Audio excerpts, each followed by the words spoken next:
A tribute to Tommy Cooper.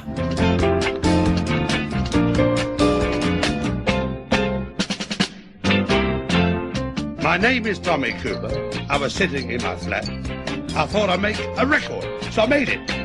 Just like that. Just like that, just like that. Not like this and not like that. It can't be left, or right or wrong. It must be just like that.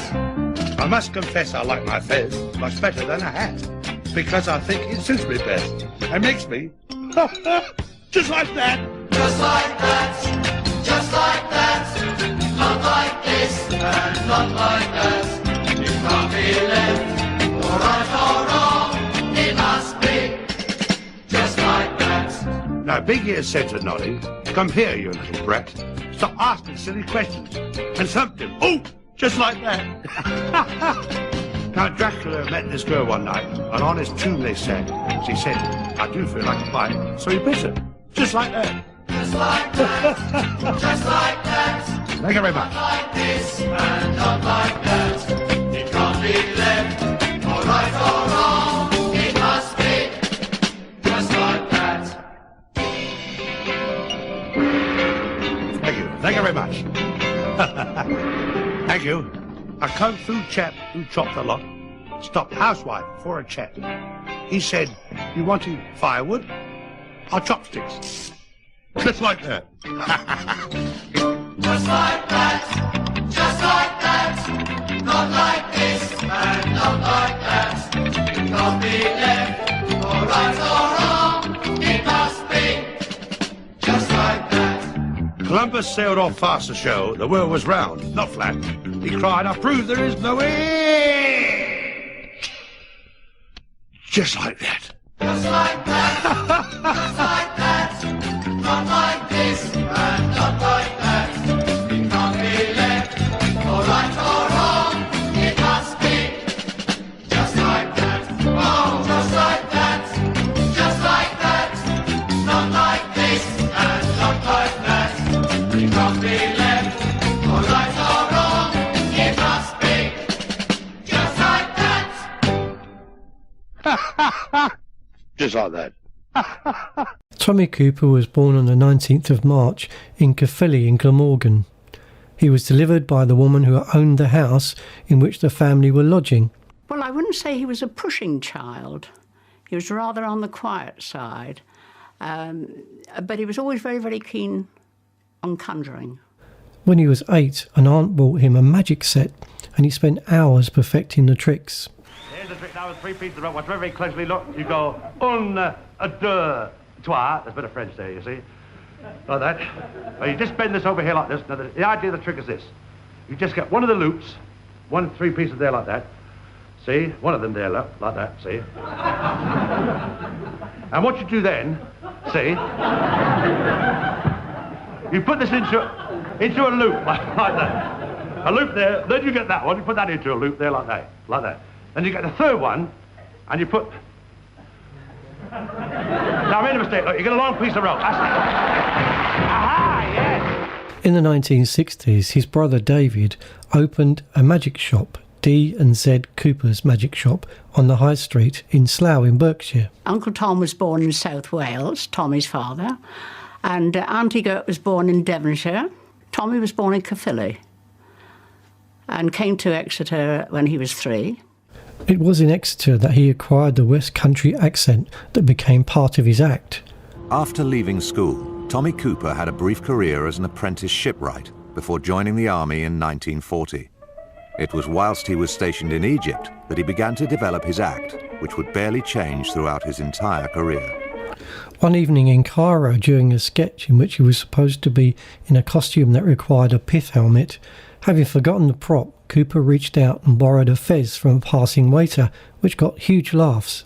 He wore a fez when performing after that, the prop later being described as an icon of 20th century comedy.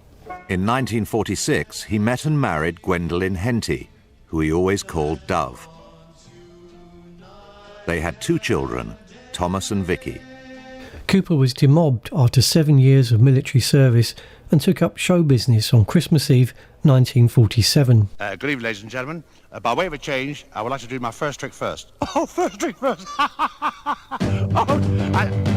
Fellas, just a minute, fellas. I say, fellas, just a minute now, look. Look, wait a minute, look. I'll tell you what I'm going to do, you see. No, look, hey, just a minute now. See, what you do now is this. Hey, now, girls, just a minute, girls. Now, you get 2 eggs, see, 2 fresh eggs. And you put these 2 fresh eggs in a bag, see. And what I'm going to do is this. 2 fresh eggs. You put them in a bag like this, you see. And just a minute, fellas. Fellas. Hey. Just a minute now. So you get these 2 eggs. Fresh eggs. Get fresh eggs, you see. And you get these 2 fresh eggs. You put them in a bag like that, you see. Just a minute, fellas. Fellas.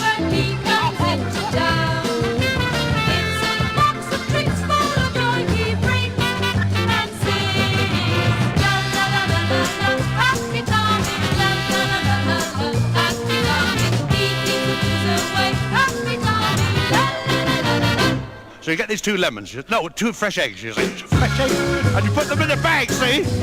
And when you got them inside the bag, what I want to do is this. I'll bang it up. Put them inside, like that, you see? And you put them inside the bag. And then,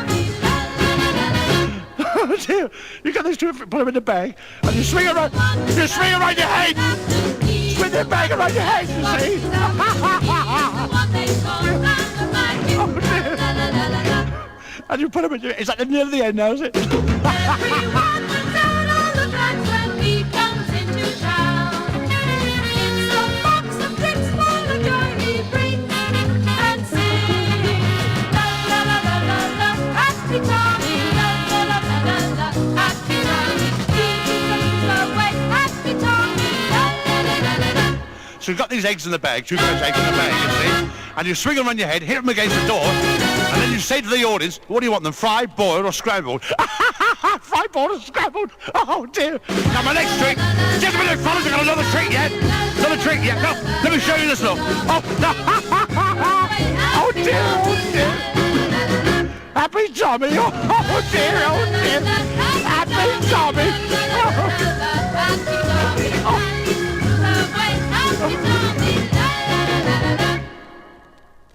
He later developed a popular monologue about his military experience as Cooper the Trooper. Cooper developed his conjuring skills and became a member of the Magic Circle, but there are various stories about how and when he developed his delivery of failed magic tricks. One was he was performing to his shipbuilding colleagues when everything went wrong, but he noticed that failed tricks got laughs. 2, he started making mistakes on purpose when he was in the army. And 3, his tricks went wrong at post-war audition, but the panel thoroughly enjoyed them anyway. He kept the audience on their toes. Cooper threw in the occasional trick that worked when it was least expected. Here's a little trick that I watched very, very closely. Look, the red handkerchief there like that, and you go like that. Although on stage he didn't do many tricks that went well, backstage he would demonstrate that he was a real, true magician or conjurer, because everything he did was superb.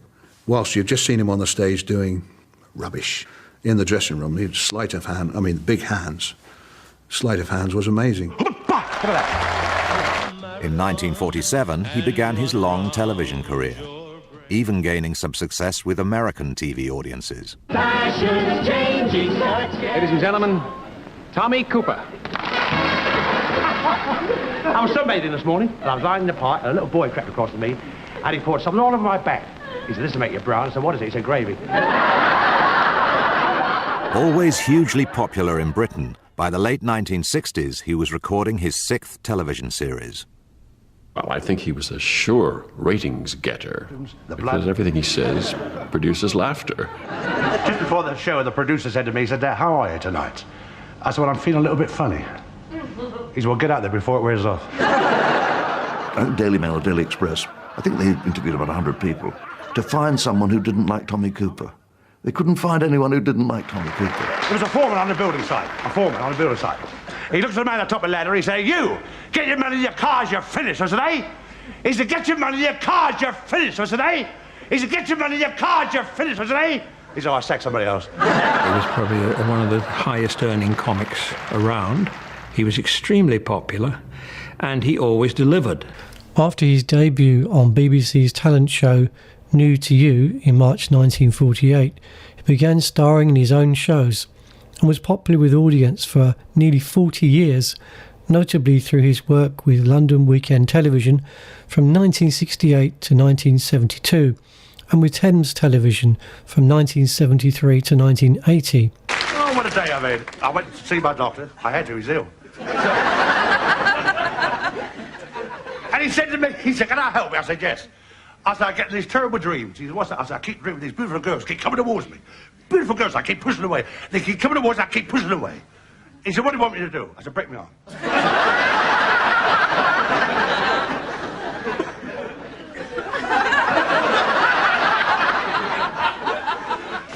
He said, I want you lying down on the couch. I said, what for? He said, I want to sweep up.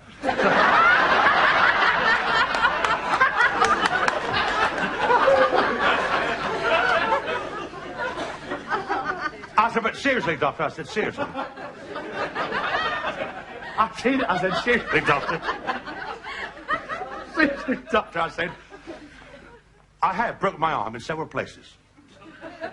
He said, well, you shouldn't go to those places.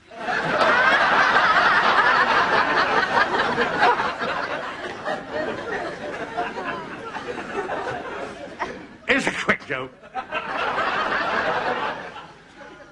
There's a man having a barbecue in the front garden, so he turned the spit like that, and the flames are getting higher and higher. Higher and higher, see? And he's singing, oh, solemn being. No music. Oh, solemn being. Farewell, goodbye. And the flames are getting higher and higher. And a drunk walks by, he says, your singer's all right, but your monkey's on fire.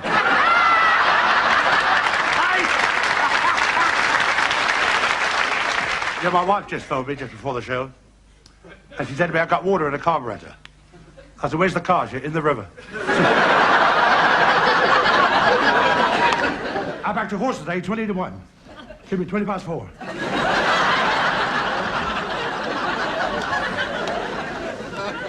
He was so late coming in, he had a tiptoe back to the stable. And the jockey kept hitting like that with a whip. Not like that, like that.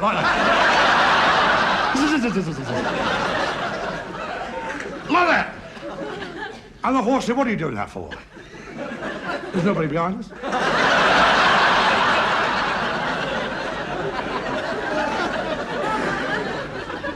I bought a greyhound about a month ago. A friend of mine said, what are you going to do with it? I was going to race it. He said, well, look at it, I think you beat it. I bought one of the skin diving outfits. Ever seen like a frogman suit? Bought the whole thing, you know, goggles, big flippers, tank on the back. And I had a photograph taken like that and like that. Well, you never know, do you? You never know. And I went to the bay and I jumped in because you're not supposed to dive and it's dangerous. And I jumped in like that.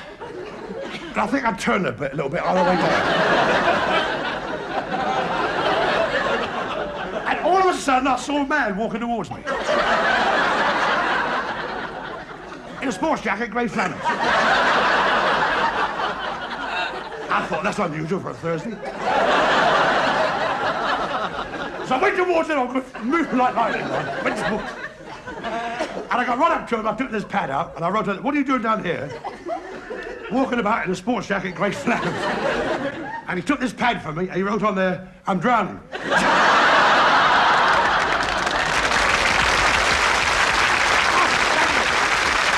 Here's a quick joke.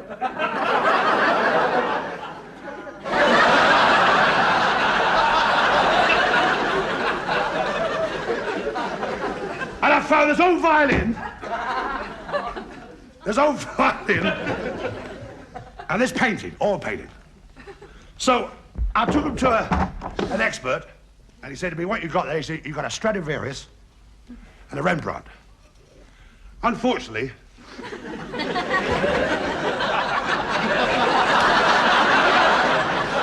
Stradivarius was a terrible painter.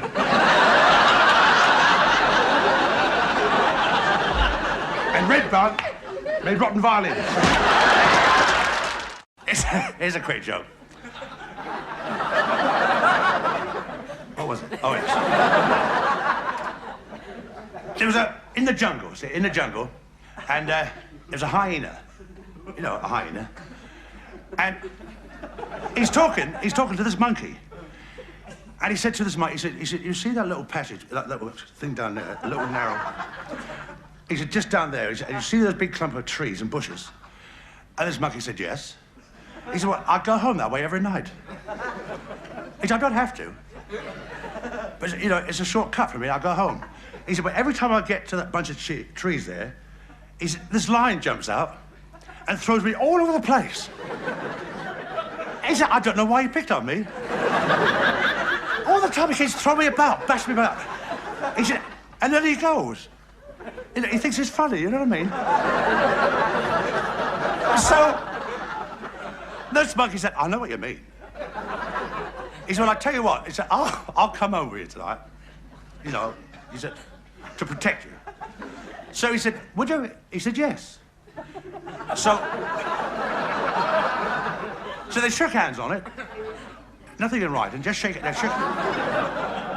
And they started to walk down towards this clump of trees. See? I can't help laughing, I know what's coming next. And he got down to this clump of trees, and he was just going to turn like that, and this lion jumped out and got this hyena and went boom, boom, boom. And this monkey went right up the tree. And left him there, looking at him like that. And he was looking at him like that. And all of a sudden, this lion went boom, boom, and left this hyena on his back like that.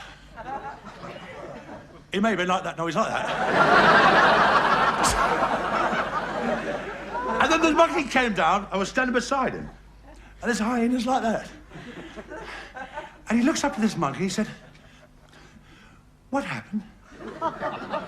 He said, I thought you were going to help me. He said, well, I was, he said, but when I looked down, he said, you were laughing so much, I thought you were winning.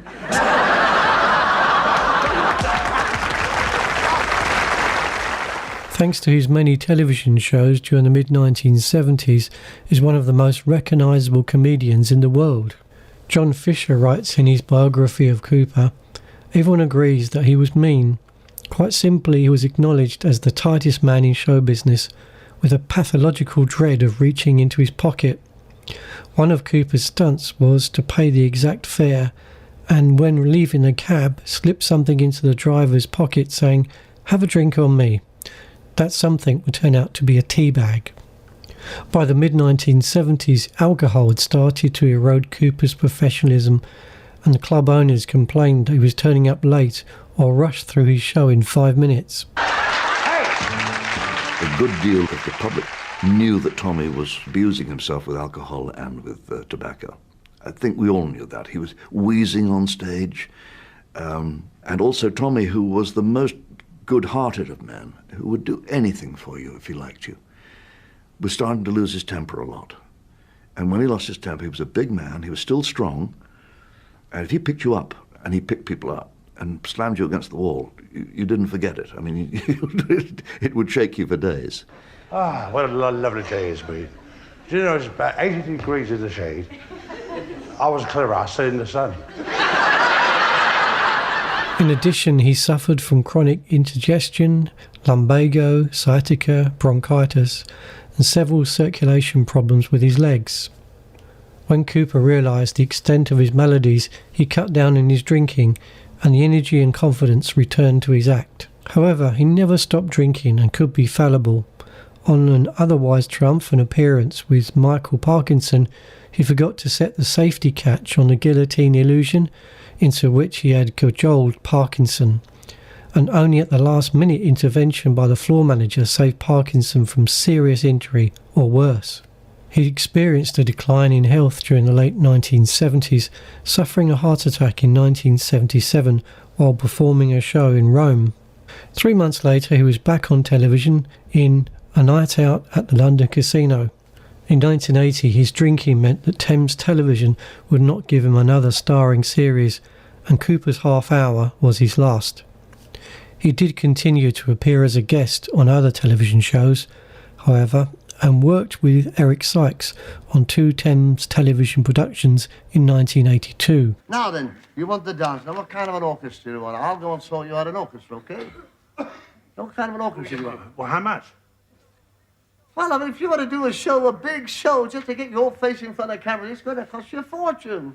Well, can I just read the news? Hey, look, there you are. Read that. Go on. This could be good. Right. This year, in the mixed doubles, Vitalis Twillinilapollo